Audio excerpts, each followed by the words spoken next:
But anyway, then the first of the insanity came upon us. They did a package about Brody Lee, which is fine, remembering Brody Lee. But it wasn't a package, unfortunately. It was video, but it was voiced over by Sockface in the most awkward voiceover ever. It was, I mean, he's not professional, so you can't say it was unprofessional because you would expect that, but it was just bad.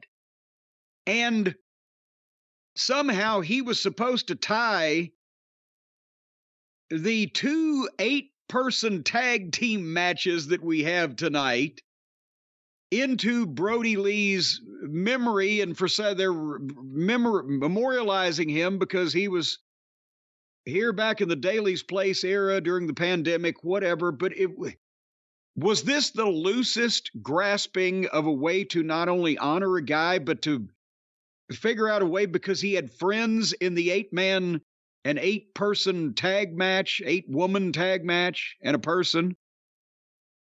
You see what I'm saying? Was this awkwardly put together for 2 more cold matches for no reason? Well, I think so for a few reasons. One, if I missed it, I apologize, but did they even say this is the anniversary of his passing or anything? Because I didn't hear that.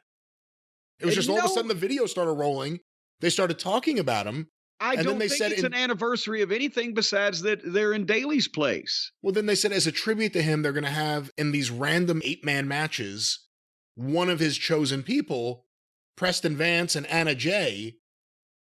Again, it's weird logic behind it. There had to be another way to do a tribute to Brody Lee. And well, and that's the way he first tried to describe it, Sockface, Excalibur for the new listeners. And then during the 8-man, the announcers, they were saying, well, all of the babyface team were friends of and bonded with Brody Lee behind the scenes or blah, blah, blah, or whatever the fuck. Which is again, here's the 8-man tag. Brian Cage, Tia Leone, Bishop Khan, and Lance Archer with Prince Nana and Jake Roberts at ringside in the world's most massive tuxedo. It looked like one of those goddamn, what do they call them? The frilly thing that goes around the mattress. He had used that as his cummerbund.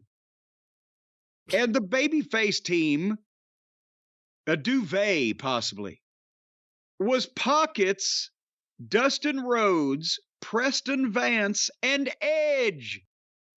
Edge is in a fucking random 8-man tag match with jobbers. He hadn't been there for 2 months. And the reason was given, well, Edge and Brody Lee both loved some hockey team. I'm like, what the fuck? Is this like when Stone Cold Steve Austin teamed up with Mantar because in real life they were both friends of Brian Pillman? What the fuck? They've devalued Edge now, putting him with the fucking mascot and this idiot jobber Preston Vance, who even in their own story is a heel. And they said the reason why that Tony booked Preston Vance on that team was to bring him into the light, like make him see the light and become a babyface. And now we know that Edge doesn't care because he's just taking the money and there's no stress, and he knows it doesn't matter what he does, but it won't change anything.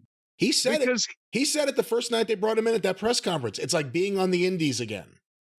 If he was, obviously, if he was thinking about himself in terms of his star power, his aura, his, standing in the community and wrestling, he would say, no, I'm not going to go out in this 8-man tag and team with these fucking, well, Dustin Rhodes, nothing matter with him, but team with this fucking moron and this job guy to work with these fucking goofs that aren't over.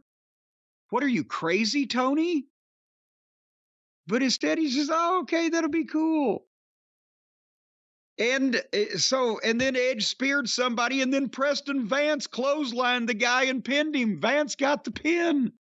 Like there's some way he still looks like he's the most confused motherfucker in the room. Nothing he does looks good. And he looks like he doesn't even know what he's doing when he does it. He's awkward and clumsy and colorless and bland. And what the fuck? He's got the right roommates. Actually, not even. Not anymore, unless he's playing football, I understand now. So, Yeah, it really helped that team in the last couple months, didn't it? well, you never know when these people get transferred. It takes them a while to find their grip on things. But anyway, that was that 8-man tag team match with Edge. Should we go on? The crowd wasn't as hot as it had been for the first match. And unfortunately, whatever you want to say about Preston Vance, he hasn't shown it. Whatever he has, if it's more than we've seen, he hasn't shown it.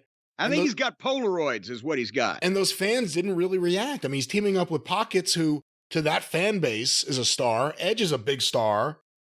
Dustin, he's a sentimental favorite amongst those people. And then a guy who is the other guy in the Las Faction, what are they? Las Faction? La Fuckers and Goobers. That's them. And they just threw him in this match, and they gave him the pin. And the reasoning that the owner of the company wanted to bring the heel into the light. Maybe someone needs to bring Tony into the light.